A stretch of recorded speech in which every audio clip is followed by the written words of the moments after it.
నేను జిల్లా ముదిరాజ్ మహాసభ జిల్లా ఉపాధ్యక్షుడిగా ఉన్నా.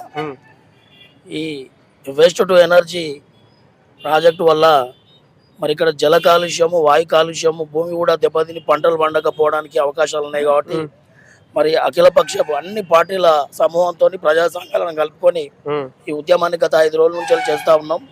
ఈ ఉద్యమంలో భాగంగా ఈరోజు మంత్రి గారి పొన్నం ప్రభాకర్ గారిని కూడా కలిసి ఒక మెమోరాండం ఇవ్వడం జరిగింది. ఆయన కూడా దీని మీద కులంకుశంగా మంచి చర్చ చేసి సీఎం గారి దృష్టికి తీసుకుపోతామని చెప్పడం జరిగింది. మీరు అన్నట్టు నేను కూడా ఈ ప్రాంత పౌరునిగా, ఓటర్గా కూడా ఒక విజ్ఞప్తి ఈటల రాజేందర్ గారికి చేయదలుచుకున్నా. ఎందుకంటే ఈ ప్రాజెక్టు వల్ల ఇక్కడ చెరువులు కూడా ఇంకిపోయి విషతుల్యమయ్యే అవకాశం ఉండి మరి మత్స్య సంపద కూడా దెబ్బతిని ఇక్కడ ఉన్నటువంటి గంగపుత్రులు, ముదిరాజులు కూడా చాలా ఆర్థికంగా చితికిపోయి ఉన్నారు ఇప్పటికే. కాబట్టి అవును, ఎమ్మెల్యే ఈటల రాజేందర్ గారు వాస్తవంగా కూడా ఆయనకు కూడా తెలిసి ఉండాలి, ఇది ఆయన నోటీసులో ఉండాలి. కాబట్టి ఇది ఎవరికి తెలియకుండా వచ్చిన ప్రాజెక్ట్ అని మేము అనుకుంటలేం. ఖచ్చితంగా కౌశిక్ రెడ్డి గారికి తెలిసే ఉంటుంది, ఈటల రాజేందర్ గారికి తెలిసే ఉంటుంది, బండి సంజయ్ గారికి తెలిసే ఉంటుంది, పొన్నం ప్రభాకర్ గారు కూడా తెలిసే ఉంటుంది. అంత ఈజీగా ప్రాజెక్ట్, అది చిన్న ప్రాజెక్ట్ కాదు కదా. కాబట్టి అందరు కూడా దీని మీద సమిష్టిగా ఆలోచన చేసి అందరు మద్దతు ఇచ్చిళ్ళు. ఆయన ఈటల రాజేందర్ గారు కూడా రావాలని కోరుకుంటున్నాం మేము. ఎందుకు రాడు? సాదుకుంటారో చంపుకుంటారో అని మాట్లాడి ఓట్లాడుకున్నాడు, ఎందుకు రాడు? ఇప్పుడు ఈ ప్రాంత ప్రజల ఆరోగ్యాలు, సాగు బతుకులాలు ఉన్నాయి. మరి మమ్మల్ని చంపుతాడా లేకపోతే ఆయన బతికితాడా? ఆయన కూడా రావాలి. సాదుకుంటారో చంపుకుంటారో అంటేనే కదా మేము గెలిపించింది. మరి అటువంటిప్పుడు మమ్మల్ని ఎందుకు పట్టించుకోవాలని చెప్పి కూడా ఈ వేదిక ద్వారా ఈటల రాజేందర్ గారికి విజ్ఞప్తి చేస్తా ఉన్నా. తప్పకుండా ఆయన కూడా ఒక ఎంపీగా ఉన్నారు.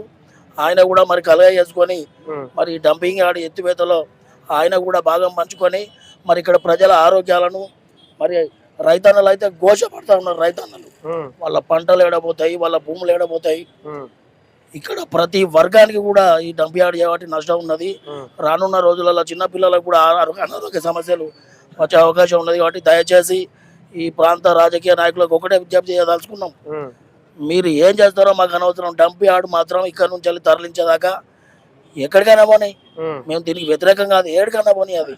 కానీ ఈ ప్రాంతంలో మాత్రం పెట్టద్దు అనేది మేము ప్రకటనగా కోరుకుంటాను. ఈ ప్రాంత ప్రజలు కూడా ఆత్మాహుతి చేసుకునైనా కానీ ఈ డంప్ యార్డును ఆపాలని నిర్ణయానికి వచ్చినాం. కాబట్టి ప్రతి రాజకీయ నాయకుడు చిన్న పెద్ద తేడా లేకుండా అందరూ కలిసి వచ్చి ఈ డంప్ యార్డుకు వ్యతిరేకంగా పోరాడాలని విజ్ఞప్తి చేస్తాం. అయితే అధికార పార్టీగా ప్రణవ్ బాబు ఏమనిచ్చింది?